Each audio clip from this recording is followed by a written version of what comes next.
நாம் அவ்வளோ தூரம் சொன்னதுக்கு அப்புறமும் மீரான செஞ்சிட்டாங்களேங்கிற கோபம் பெரிய ஒரு மகனுக்குள்ள கொந்தளிச்சு கிடக்கு.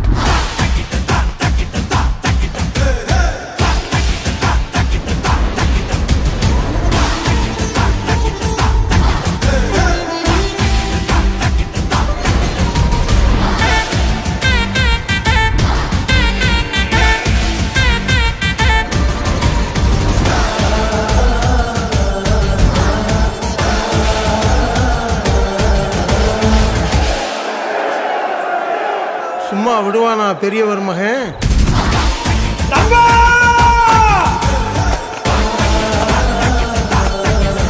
கொலை கேஸ் கொடூரமா பண்ணிருக்கான்.